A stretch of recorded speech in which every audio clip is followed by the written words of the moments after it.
We just left the brazen laver, where we washed our hands, we washed our feet, we confessed our sins, we identified with the death, the burial, the resurrection of Jesus, and we received the baptism of the Spirit. And now we're ready to go deeper into the things of God. And as we come, we notice that this is a hill. Now, we've said this a couple different times, but picture what this looked like. You have what would be beautiful. You've got this beautiful blues and beautiful reds and white and golden threads and these patterns and the purple that's there, and everything is so beautiful. And they make this tent, and then they cover it with leather, they cover it with goat's hair, and then they cover it with porpoise skins, and you can't see any of it. When you're looking from the outside, if you're at a distance, it would just look like another hill, maybe a little bit more uniform, and it would look a little bit different, but it just looks like another hill on the wilderness floor, because from the outside, the deeper things of God do not look that beautiful. They look very plain. They don't make sense. In 1 Corinthians chapter 2, Paul says that the spiritual man comprehends the things of the Spirit, but the natural man can't comprehend the things of the Spirit, can't even understand it, doesn't have the capacity to be able to understand spiritual things because they're spiritually discerned. Until you get into the deeper life with God, it doesn't make any sense. It looks boring, but once you get in, you start to see the beauty that's there. Now think about something else. Everything in the outer court is bronze. It's pretty, it's bronze.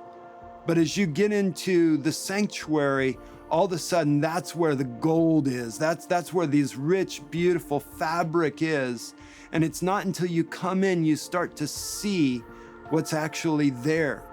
And you enter in, and if you get close, you'll start to recognize that the front of this hill is flat, and there is you can see this beautiful curtain, the rich blues and the rich reds and the purple threads that are throughout it, and the white that's threaded throughout it, and into the fabric itself, there's these shapes of cherubim that are woven right into the fabric, and it's beautiful, and you enter in, and all of a sudden you're struck with gold. It's rich, it's beautiful.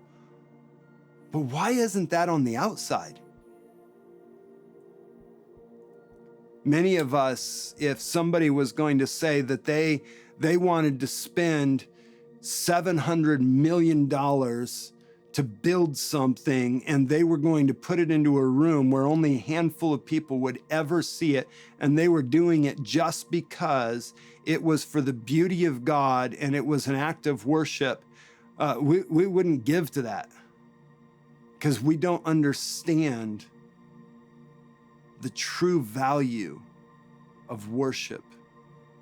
We think of worship, we think of this spiritual life as what we can get out of it, as what others can get out of it. We think that it would be worthwhile if it's going to get a bunch of people saved. We would consider that a waste. We would probably join in with Judas and the other apostles that criticized Mary for breaking this beautiful vial of costly perfume over the feet of Jesus and wasting it. I mean, it could have been used to feed the poor. It could have been used for this good work or for that good thing. And it was just wasted, and it's gone. And all it did was worship God.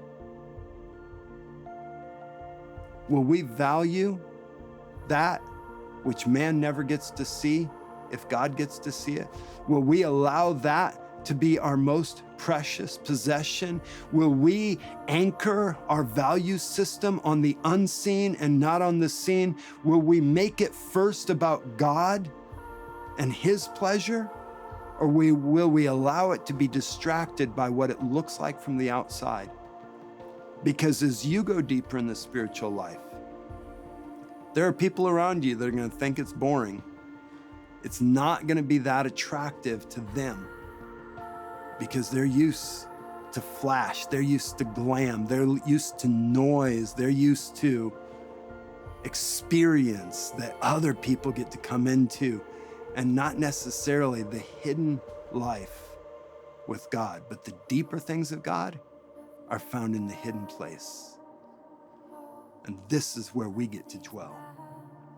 Here's another principle that we can learn from the Tabernacle of Moses.